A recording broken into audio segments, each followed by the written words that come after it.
오늘 이 새벽 우리에게 주시는 하나님의 말씀은 사도행전 23장 10절과 11절의 말씀입니다. 사도행전 23장 10절과 11절의 말씀, 신약성경 229쪽 전후에 있습니다. 제가 봉독하겠습니다. 큰 분쟁이 생기니 천부장은 바울이 그들에게 찢겨갈까 하여 군인을 명하여 내려가 무리 가운데서 빼앗아 가지고 영내로 들어가라 하니라. 그날 밤에 주께서 바울 곁에 서서 이르시되 담대하라. 내가 예루살렘에서 나의 일을 증언한 것 같이 로마에서도 증언하여야 하리라 하시니라. 아멘. 아멘. 오늘 이 새벽도 기도의 자리로 나오신 여러분들 한 분 한 분에게 하나님의 세밀한 음성이 들려지고 깨달아지는 귀한 시간이 되시길 주님의 이름으로 간절히 소망합니다. 아멘. 오늘 바울은 사내들인 공회에 서서 자신을 변호하게 됩니다. 바울의 첫 마디가 아주 인상 깊은데요. 함께 보면, 형제들아, 오늘까지 나는 범사의 양심을 따라 하나님을 섬겼노라 라고 고백하고 있습니다. 그런데 이 말을 듣자마자, 정말 은혜로운 말인데요, 이 말을 듣자마자 그곳에 있었던 대제사장 아나니아가 바울의 입을 치라는 명령을 내립니다. 이게 무슨 말일까요? 바울의 말을 더 이상 듣고 싶지 않다는 거예요.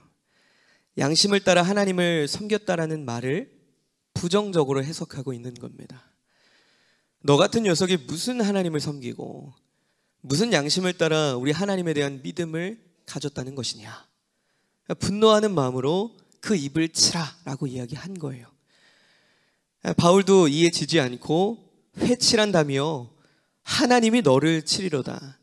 율법대로 나를 판단하겠다고 불러내놓고 지금 네가 오히려 율법을 어기고 있는 거 아니냐라고 도리어 이렇게 응수합니다. 그리고 나서 보니까 자기가 응수하고 있는 대상이 대제사장이라는 사실을 뒤늦게 알게 된 거예요. 그래서 급하게 상황을 수습하지만 양측 간의 대립이 너무 강렬하고 이미 시작했을 때부터 사도 바울에 대한 부정적인 생각과 그 시선들이 가득했어요. 그래서 분노로 바라보고 있고, 또 바울도 감정적으로 응대하다 보니까 서로 격앙될 수밖에 없는 그런 상황인 겁니다.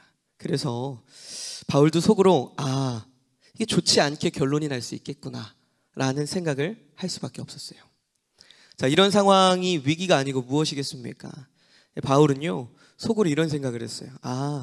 이 공의에서 내가 지혜롭게 대답하고 이 문제를 지혜롭게 내가 해결해야만 하나님의 복음의 역사를 이루어갈 텐데 이거 어떻게 하면 좋을까? 하나님 지혜를 주세요. 속으로 이렇게 고민하는 거예요. 그래서 가만히 이제 회중들을 이렇게 바라보니까 딱 그곳에 있는 사람들이 사두개인과 바리새인이라는 사람들이 있었던 겁니다. 두 가지 파의 사람들이었어요. 그래서 그것 가운데 하나님이 지혜를 주셔서 해답을 찾게 됩니다. 어떤 해답이냐면, 이 사두개인과 바리새인들이 예수님을 십자가 못 박아 죽이는 데는 한 마음으로 동참했어요. 모두가 한 편이 되었어요. 또 지금 예수의 이름을 증거하는 바울을 잡아 죽이는 데도 한 마음이 되어 있습니다. 꼭 나쁜 일을 하려면 마음을 모으는 것 같아요. 둘이 나눠져 있어도. 그런데요, 이들에게는 도저히 같을 수 없는 신앙적인 차이점이 하나 있었어요. 그게 뭐냐면 그 중에 하나가 부활에 관한 것이었어요. 부활에 관한 것. 사두개인은 부활을 인정하지 않았어요. 그런데 바리새인들은 부활을 인정했습니다. 그리고 사두개인들은 영에 대해서 인정을 하지 않았어요. 눈에 보이지 않는 것, 그 영의 존재를 인정하지 않지만 바리새인들은 영적인 존재를 인정했습니다. 자, 그런데요, 사도 바울이 바리새인 출신이에요. 철저하게 율법 안에서 자라난 사람이고요, 이 영적인 가치에 대해서 배웠던 사람입니다. 딱 보니까 바리새인들이 있잖아요. 저 사람들을 내 편으로 만들어야 되겠구나 라는 지혜가 떠오르는 거예요. 그래서 이를 통해서 위기를 모면해야 되겠다는 생각이 든 거죠. 그래서 6절 말씀을 보니까 이렇게 이야기하고 있어요. 그 중에 일부는 사두개인이요 다른 일부는 바리새인인 줄 알고 공회에서 외쳐 이르되, 여러분 형제들아, 형제라고 표현합니다. 나는 바리새인이요 또 바리새인의 아들이라. 죽은 자의 소망 곧 부활로 말미암아 내가 신문을 받노라 라고 이야기해요. 이게 무슨 말일까요? 이 상황을 이렇게 정리해 버린 겁니다. 나는 바리새인입니다, 여러분. 일부 앉아있는 바리새인들을 향해서 이야기하는 거예요. 또 나는 바리새인의 아들로서 자란 사람입니다. 나는 부활에 대한 믿음을 가지고 있는데 내가 바리새인의 아들로서 부활을 믿는다는 이유로 이 자리에 서 있습니다 라고 이야기한 거예요. 자, 그러면 누가 반응할 수밖에 없어요? 그 자리에 앉아있는 바리새인들이 반응할 수밖에 없어요. 이 말에 바리새인들의 마음이 흔들리기 시작합니다. 이 문제를 이단자에 대한 정죄의 문제로만 여겼는데 바울을 이단자로만 생각했던 거예요. 이단이다. 그런데 이 문제가 바리새인의 문제로 넘어가게 된 거예요. 바리새인으로서 이 부활 때문에 고통받고 있다라고 이야기하니까 바리새인으로서는 이 사도 바울의 편에 속할 수밖에 없게 된 거예요. 졸지에 심판하고 있고 정죄하고 있는 바리새인들이 바울의 편이 돼버릴 수밖에 없는 상황이 되어버린 겁니다. 자, 우리 편의 선자가 지금 사두개인들 가운데서 고통을 받고 있다는데 바리새인들이 가만히 있을 수 있겠습니까? 당연히 사도 바울의 편을 들어줄 수밖에 없었던 거죠. 바울이 부활 때문에 고난을 당하고 정죄를 받으면 결국 바리새인들 자신들도 정죄를 받게 된다는 사실을 알기 때문에 이 바울을 도와줄 수밖에 없었습니다. 자, 그러니까 이것이 두 파로 나뉘어요. 사두개인들과 바리새인으로 나뉘어서 논쟁을 벌이기 시작했고, 자, 9절 말씀을 보니까 이렇게 되어 있어요. 크게 떠질새 바리새인 편에서 몇 서기관들이 일어나 다투어 이르되 우리가 이 사람들을 보니 악한 것이 없도다. 자, 태도를 바꿉니다. 혹 영이나 혹 천사가 그에게 말하였으면 어찌하겠느냐 하여. 자, 태도가 변화됐어요. 하나님의 지혜가, 하나님이 주신 지혜가 이런 거예요. 막막해 보이고 어제 말씀드렸죠. 벽이 앞에 가로막는 것 같지만 그것을 다리로 만드시는 것이 하나님이십니다. 오늘 이렇게 지혜를 주시는 거예요. 조금 전까지만 해도 악하다는 생각을 가지고 바울을 정죄하려고 했는데 이제는 그렇게 말하고 있지 않은 거예요. 악한 것이 없는 사람이더라. 그가 다메섹 도상에서 만났다고 한 그것이 어찌 보면 영일 수도 있지 않겠느냐, 이렇게 이야기하는 거예요. 예수님이라는 말은 인정할 수 없어요. 예수님이라는 말은 인정할 수 없지만 그런데 이 사두개인들 앞에서 바리새인들에 대한 그 부활에 대한 이 신앙에 대해서는 확고하게 이야기를 하는 겁니다. 천사가 얘기한 걸 수도 있다. 다메섹 도상에서 하나님의 영이 이야기한 걸 수도 있다. 이야기한 겁니다. 그래서 사도 바울 편에 서서 바리새인들의 신앙을 옹호하고 바리새인의 아들의 편에 서서 이야기를 해주는 겁니다. 자, 인간적으로는 감사할 수밖에 없지만 그렇다고 해서 바리새인들이 올바른 신앙관을 가졌다라는 건 아니에요. 자, 왜냐하면 예수님을 받아들이지 않고 있기 때문이에요. 자, 예수님을 받아들이진 않지만 사도 바울을 도와주고 있는 상황입니다. 자, 그러니 두 파는 더 격렬히 싸우게 된 거예요. 자, 10절 말씀에 보니까 더 큰 분쟁이 생겼대요. 사도 바울 한 명이 이야기를 듣고 한 마음으로 그를 물리쳐야 하는데, 그를 벌해야 하는데 이제는 사도 바울이 뒷전으로 향하고요. 이 부활 논쟁이 계속 부활이 있다 없다 커져가는 거예요. 자, 그러니까 이 격앙된 분위기 속에서 천부장이 판단을 할 때 이러다가 바울이 찢겨 죽일 수도 있겠다. 너무 싸움이 거세지니까 괜히 그 희생자가 될 수 있겠다는 생각이 드니까 로마 시민권자인 바울을 지키기 위해서 사도 바울을 빼내서 영내로 인도합니다. 도망을 시키는 거예요. 참 아이러니한 거죠. 하나님의 지혜를 통해서 그것을 극복하고 넘어가게 되었어요. 왜요? 오히려 사도 바울을 찢어 죽여야 되겠다고 생각했던 천부장인데 이제는 사도 바울을 지키려고 한다니까요. 참 신기하죠. 하나님의 일이 그렇습니다. 그리고 그날 밤이 되었어요. 바로 그때 하나님께서 찾아와서 이렇게 말씀하십니다. 이거 하나님이 도와주신 거 맞나? 하나님이 지혜를 주셨는데 우리가 헷갈릴 때가 있잖아요. 나의 지혜로 한 건가? 그때 하나님께서 말씀하셔요. 11절 말씀이에요. 제가 한번 보겠습니다. 그날 밤에 주께서 바울 곁에 서서 이르시되 담대하라. 내가 예루살렘에서 나의 일을 증언한 것 같이 로마에서도 증언하여라 하리라. 아멘. 아멘이십니까? 정신없는 하루가 지난 거예요. 자신들의 동족에게 미움을 받고 분노를 다 감수해야 했고, 그리고 사내들인 공의회에 불려가서 신문을 받으면서 얼마나 지친 마음을 가지고 있었겠습니까? 바울이 복음을 증거하는 데 내 열정을 쏟고 내 힘을 쏟아야 하는데 도리어 박해를 받고 핍박을 받고 있으니까 심적으로 지칠 수밖에 없죠. 하나님의 일을 하는데 왜 박해를 받습니까? 지칠 수밖에 없어요. 얼마나 힘들었겠습니까? 복음을 전할 때도 힘들죠. 그런데 회방받고 누군가에게 미움을 받는 것으로 마음에 지칠 수밖에 없습니다. 더군다나요, 공적인 자리에서 심판을 받는데 그게 뭐 가당키나 한 겁니까? 하나님의 일을 하고 전혀 죄가 없는데 심판을 받은 거잖아요. 우리가 예수님을 믿는다고 해서 주변에 한 사람에게 욕을 먹는 것도 핍박을 받는 것도 힘든데, 더군다나 법적인 정말 유대인들의 최고의 권위를 가진 그리고 의결 기관이었던 사내들인 공의회에서 불려나와서 포승줄에 묶여서 이 대제사장들과 장로들 앞에서 심판을 받을 때 그 중압감이 얼마나 컸겠냐는 거예요. 여러분들 상상해 보십시오. 새 번역에서는요 11절에서 말씀하신 담대하라, 이 말을 어떻게 이야기하냐면 용기를 내어라 이렇게 설명하세요. 용기를 내어라.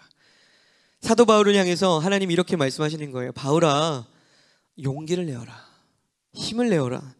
너 지금 잘하고 있어. 이제 로마에서도 지금처럼 네가 할 일을 해야 한다. 지금 내가 너에게 지혜를 준 거야. 너는 해야 할 일들이 많아. 내가 너를 지켜줄 거야. 힘내. 잘하고 있어. 하나님께서 사도 바울을 인정해 주시고 위로해 주고 계시고 격려하고 계시고 지친 그에게 힘을 내어서 다시금 사명의 길을 갈 수 있도록 붙들어 주시고 인도해 주시는 그 하나님의 놀라운 손길이 그 밤에 임하고 있는 겁니다. 사도행전 18절 말씀을 보면 사도 바울이 고린도에서 복음을 전하다가 핍박을 받아요. 그때도 어머니께서 밤중에 환상으로 나타나셔요. 그리고 말씀하십니다. 두려워하지 말아라. 내가 너와 함께 있으며 어떤 사람도 너를 대적하여 해롭게 할 자가 없을 것이니 이는 이 성중에 내 백성이 많음이요. 하나님께서 고린도의 밤중에서도 찾아오신 겁니다. 여러분들 드라마나 뭐 영화 같은 데 보면 이런 장면이 있잖아요. 주인공이 악당과 열심히 싸워요. 예를 들어서 권투 경기를 한다고 봅시다. 막 싸울 때 처음부터 주인공이 이기면 얼마나 좋아요. 근데 그렇게 안 되죠. 영화가 막 맞아요. 맞다가 결국에는 펀치를 팍 맞고 쓰러집니다. 그때 갑자기 귀에서 어떤 환상이 보여지면서 귀에서 무슨 소리가 들리죠? 어머니가 갑자기, 어머니가 아니면 코치 관장님이 누구야 일어나라, 지금 내가 너와 함께하고 있다. 그 소리에 주인공이 일어나잖아요. 그리고 열심히 막 싸우잖아요. 결국엔 이기게 됩니다. 제가 우스갯소리를 이렇게 예화를 들고 비교를 하고 있지만 우리가 힘들 때마다 사도 바울이 지칠 때마다 하나님이 나타나셔서 그렇게 말씀하시는 거예요. 내가 너를 지키고 있어. 너 혼자인 것 같지? 너의 신음을 나는 듣고 있어. 내가 너와 함께하고 있으니 저들이 너를 죽이려고 하지만 아무도 너를 해할 수 없을 거야. 내가 너와 함께하고 있으니 걱정 말아라. 두려워하지 말아라. 용기와 담대함을 주고 있는 겁니다. 여러분들이 잃었던 순간들이 여러분에게도 얼마나 많이 있습니까? 정말 모든 것을 잃은 것 같고 힘들고 지치고 다 포기하고 싶을 때 하나님 전에 나와서 기도할 때 하나님께서 이런 음성을 들려주시지 않습니까? 이유가 없이 눈물이 흐르고, 하나님, 저는 아무것도 할 수 없습니다. 그렇게 고백할 때가 많이 있지 않습니까? 사도행전 27장에 가면요 또 나와요. 사도 바울이 로마로 향해 가는 배를 타고 이동하게 될 때 엄청난 광풍이 붑니다. 사도 바울에게는 왜 이렇게 고난들이 많을까요? 광풍이 불어서 배가 하염없이 바람을 따라서 밀려가게 되고 목적지가 아닌 엉뚱한 곳으로 휘말려 가게 됩니다. 다들 이제 죽게 되었구나 라고 낙심해하던 그때에도 사도 바울은 자신에게 나타나 말씀하시는 하나님의 그 경험을 사람들에게 이야기합니다. 23절과 25절 말씀을 보면 배 안에서 공포심에 붙들려 있는 자들에게 이런 말을 전하는 거예요. 26장입니다. 제가 읽어드릴게요. 내가 섬기는 하나님의 사자가 어제 밤에 내 곁에 서서 말하되 바울아 두려워하지 말아라. 내가 가이사 앞에서 서야겠고 또 하나님께서 너와 함께 항해하는 자들을 다 내게 주겠다 하셨으니 그러므로 여러분이여 안심하여라. 나는 내게 말씀하신 그대로 되리라. 하나님을 믿노라. 라고 하나님의 환상을 듣고 이들을 안심시키고 있는 거예요. 두려워할 수밖에 없는 그 어두운 밤하늘 속에 우리의 삶과 같지 않습니까? 망망대해 같아요. 한 치 앞도 여러분들 조금 있다가 일어난 일을 우리가 알 수 있습니까? 없어요. 엄청난 광풍 속에서 배가 밀려나고 사람들이 희망을 잃어버리고 다 죽은 사람처럼 배에 늘어져서 완전히 생기를 잃고 있는 그때에도 하나님은 마음이 흔들릴 수밖에 없는 사도 바울에게 용기와 힘과 담대함을 허락하고 계신 겁니다. 너 여기서 죽지 않을 거야. 너는 반드시 가이사에게로 가서 복음을 전하게 될 것이고 내가 그렇게 되도록 너를 지켜줄 것이고 너와 함께하는 자들도 다 지켜줄 거야. 그렇게 말씀해주고 계신 거예요. 자, 그러므로 사울의 그 사명을 향한 그 여정 속에서는요, 끊임없이 벽이 나타나고 끊임없이 위태로운 상황들이 찾아왔지만 중요한 것은 그 속에서 하나님의 위로와 격려와 소망도 함께 있었다라는 사실입니다. 하나님은요, 사명자의 인생을 그대로 내버려 두지 않아요. 여러분들 한 사람 한 사람이 사명자인 줄 믿습니다. 여러분의 삶을 그대로 내버려 두지 않아요. 너 나의 십자가를 지고 나가라 라고 이야기하시면서 십자가에서 죽을 때까지 정말 우리가 죽어나갈 때까지 그대로 내버려 두는 분이 아니시라는 거예요. 우리가 위기에 처하면 그때 반드시 하나님께서 나타나셔서 우리에게 격려하시고 우리를 위로하시고 그 사명을 끝까지 이루어 나갈 수 있도록 어떻게든 도와주시는 분이 우리 하나님이신 줄 믿습니다. 그런데 우리는 그 순간엔 잘 모를 수 있어요. 그런데 다 지나고 나서 우리가 뒤를 돌아보면 그렇게 고백하잖아요. 아, 이번에도 주님이 하셨습니다. 다 주님의 은혜였습니다. 이렇게 고백하지 않습니까? 그것이 바로 사명자에게 주시는 하나님의 특별한 은혜인 줄 믿습니다. 그러므로 우리 사명자가 살아가는 것을 우리가 억울하게 생각할 필요가 없습니다.